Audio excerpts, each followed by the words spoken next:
Hi, this is Sean Montgomery. Not coming to you from Paris today. I'm coming to you from sunny Austria, where I'm going to be talking a little bit about an application that we put together for a customer here with renewable energies, but not exactly the renewable energy that's coming to everyone's mind about solar or PV.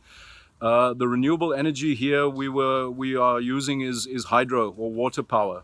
So what you can see behind me is basically starts here. There's a reservoir of water standing over here, and underneath me is a Francis turbine that is actually getting turned by the pressure of the water. And now just bear with me a little bit. I need to walk through the area here because we've got our units across a couple of levels here. So here on this level we can see where the xelectrix box is actually installed, comprising of the power electronics side, which contains the inverter, as well as the transformer. I'll get to that in a second. But on the back side over here, you can see where the batteries are stored.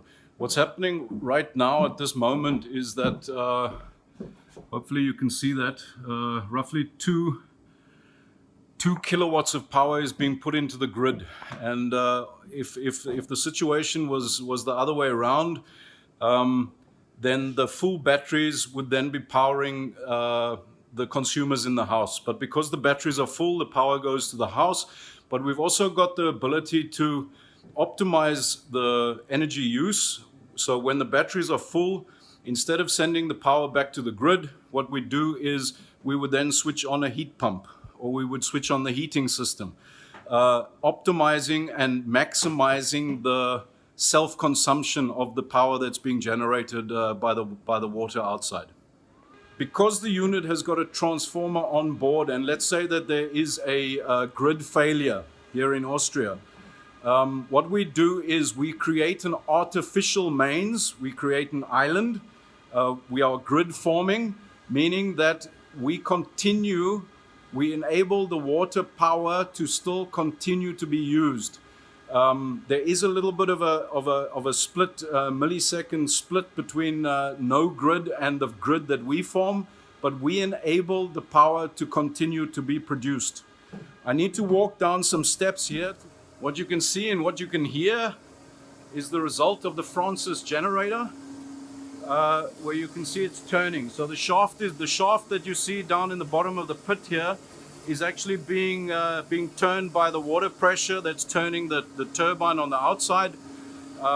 The shaft is then powering this old school generator over here that is then creating the electricity. And what we've actually been able to do for this customer is being able to regulate the level of the water as and when certain power requirements are needed.